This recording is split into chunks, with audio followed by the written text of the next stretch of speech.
You all know Walt Garrison's talents on the football field. You've seen him run up and down the Cotton Bowl and Texas Stadium many, many times. You're also aware, I'm sure, of the fact that during the off-season, he's a rodeo performer. Let me introduce another of Walt Garrison's talents. He is a whittler.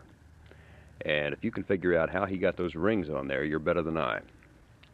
We talked with Walt during an afternoon break to have him explain how he does something like this.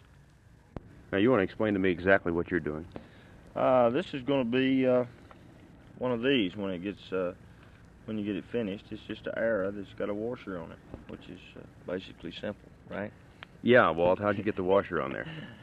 Well, you take one of these washers and you put it in the ground, and then you put, this is basswood here, so you get a basswood nut and you break it open, you get the seed, you put it right in the middle of the washer, fertilize it, and when it grows up, well, the washer comes up, and you whittle the tree off.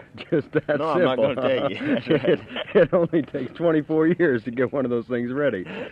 Well, you got one here that I've got to pick up. Now, that's the darndest thing I've ever seen. You've got 3 washers on there. You're not going to tell us how you did it? No, not really. In fact, this is the only one that I've seen like this. My daddy showed me how, showed me this one to start with, and then so I came up with one with 3, and I'm fixing to do one with about 8 on it, I think. It had to take you a long time to grow that tree through those 3 washers. Well, when you grow 3 like that, you just stack them up, and then as a tree, of course, gets larger.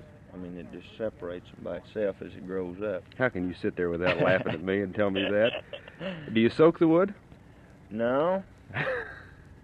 You're not going to tell me what you do. No. I've had everything. They say you heat the washer and turn it inside out, and it makes the hole bigger. Which, I mean, I guess that's right, but I don't know what you hold the washer with when you get it hot. Let me pick up one more you've got here. Now, how do you go about something like this? You've got the washer again. That had to be a complicated tree. That's just a little deal there, but this is just a little chain, which is basically simple, and in a ball inside of a box. And people say, well, how'd you get the ball in there? Well, I didn't really. It was already in there. You just cut out the wood from around it. Yeah, the ball's already in there. It won't come out, I hope. How long did it take you to do that? It doesn't take real long. I can do one of these in. If I didn't have to practice, I could do one a lot quicker, but I can do one of these in a day or... The doggone 2-a-days really interfere with your whittling, don't they? It really does.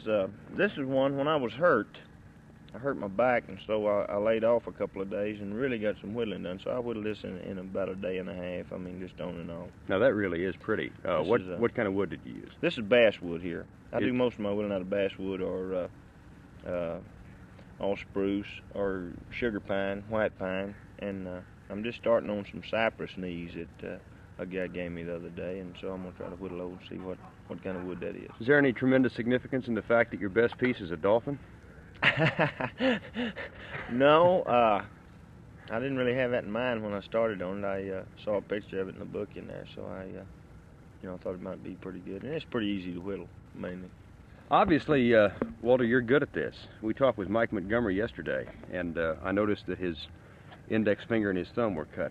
He's one of my pupils, and if his fingers hold up, he's going to learn to whittle. But he's a little reckless right now, and therefore he cuts his fingers. I don't know. I cut mine quite a bit when I first started. I don't cut them as deep now as I used to, but you still nick them every once in a while because knives are pretty sharp. So you have to be careful. Do you sell these? No. My daddy asked me, why don't you sell that? And I said, well, you could make a quarter an hour, if you sold them for a ton, No, I just whittle. It relaxes me and gives me something to do, and it makes the time pass, I suppose if you want, you can choose to accept Mr. Garrison's explanation that he grew a tree through the ringers. Obviously, there must be something more to it than that, just as there are many facets to the man we know as Walt Garrison. Verne Lundquist, Channel 8 Sports with the Cowboys in Thousand Oaks, California.